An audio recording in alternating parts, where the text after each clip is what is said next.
very good morning, guys. Today is the Sensex weekly expiry. By this afternoon, every Sensex option on the board either pays off or expires worthless, and the market spends the 375 minutes fighting over exactly where that line gets drawn. That is the job number one for today, and sitting one day behind it is like a shadow. It's RBI's rate verdict tomorrow morning. So today you trade the expiry, but you trade it knowing nobody wants to carry a big bet into tomorrow's decision. This is the Tanmay Edge. You are listening to the episode 53. I am Tanmay Gurdagoti. Let's go. Let's start with today's battlefield, the Sensex, because it expires in the next few hours. The range is extremely clear: 74,000 on the downside and 75,000 on the upside, about 1,000 points apart. The heaviest pile of downside bets is parked at 74,000. The heaviest upside resistance is at 75,000. The options market is pricing a move of about 650 points for the day. That's the straddle, what you pay to bet on a move either way. And here's the thing about expiry: price tends to get dragged towards the middle, towards the level where the largest number of option buyers walk away with nothing. That magnet today sits around 74,300 to 74,500. So my base case for Sensex is grind back towards that middle and settle it with almost negligible change overnight, unless something forces it out of that range.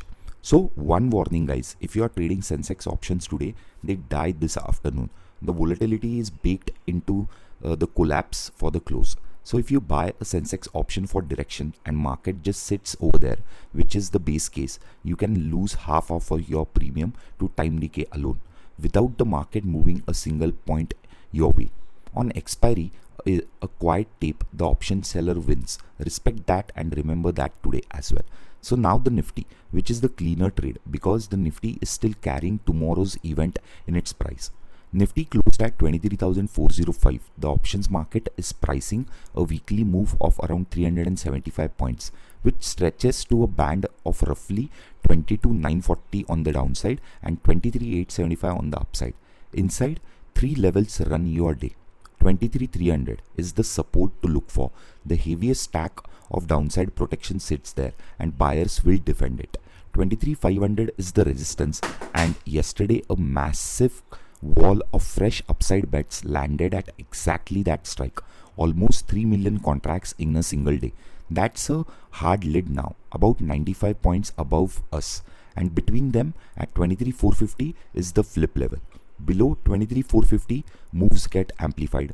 The tape is fast and twitchy. Above 23,450, it is calm and drifts. We are sitting at 23,405, just below the switch, so expect it a jumpy until the buyers take back 450 on the upside.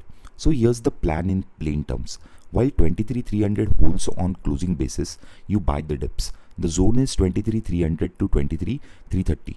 Stop just under 250. So if 23,250 breaches, but you only trust the upside once we are back above that 23,300 levels and crosses 23,450. Until then, every push into 23,500 is a sell on the rise. Remember that, a place to book, not chase. So lose 23,300 on the close, and the next stop directly is 23,200 and 23,000. Yes, 23,000 is a likelihood, and that's your tell the market is getting scared and pre-positioning for a bad rate call for tomorrow.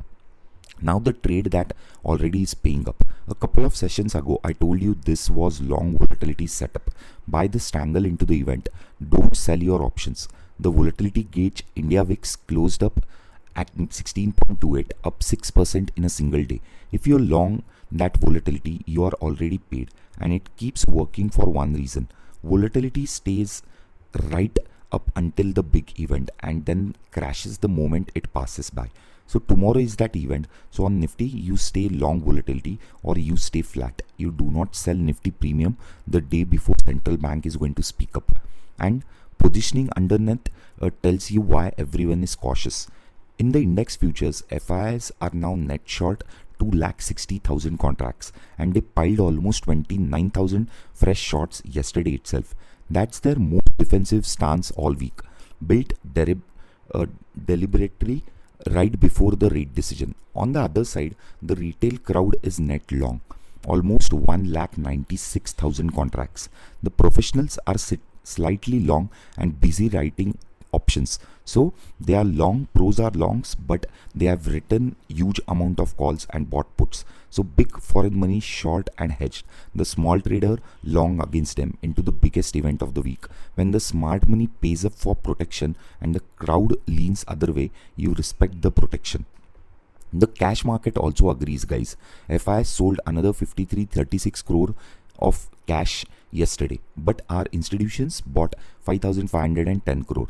The domestic wall is the reason Wednesday held, because Wednesday was ugly under the hood.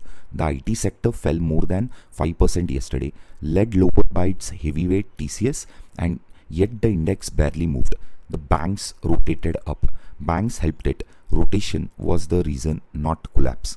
Quick scorecard on yesterday's 5 calls. 3 landed, 74,000 held, crude stayed under 95, yields held at 7.02. The miss was IT, which I said would lead, and instead led the fall. Now I am owning it. Now the world this morning is showing something different. GIFT Nifty points to an open near 23,313, about 90 points lower. Asia is red. Japan down nearly 2%. Korea is down 2%. America closed lower overnight. The reason the mood source this week is crude. Renewed US and Iran tensions spiked oil towards 98 on Brent.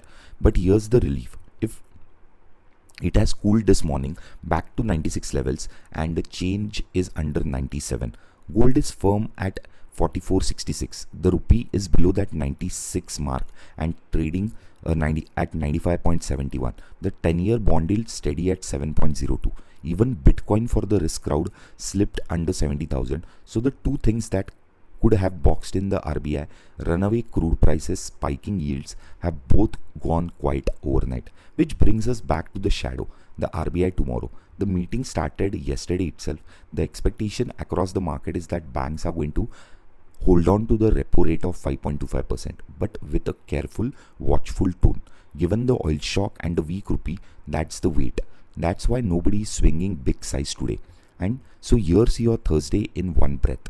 Today is expiry. The Sensex spins between 74,000 and 75,000, dragging towards 74,300 to 74,500 is your pin strike that we are focusing on. You don't buy Sensex options for directions into the wall crush that is going to happen. On Nifty, buy the dips while 23,300 holds. Only trust the upside if we close above 23,450, which is the flip level. Sell till 23,500 and stay long volatility into tomorrow's open. The foreigners are short, the locals are buying. The whole market is setting its week with one eye on RBI's policy tomorrow. My tag for the day: expiry pin, range bound, long volatility. Support is taken around that 23,300 level. Resistance is around 23,500. Conviction is capped until the rate call. If you gave a cleaner plan for today, then share it with one trader friend who needs this plan as well. Subscribe so you never miss a morning podcast and you know the episode is live. You can stream every episode free on rupeecage.com, and I'm waiting for your reviews. They tell me what's landing and what isn't. This has been the Tanmay Edge. I'm Tanmay Kurtukoti. I'll see you tomorrow before the bell for the RBI once again. Have a happy expiry, guys.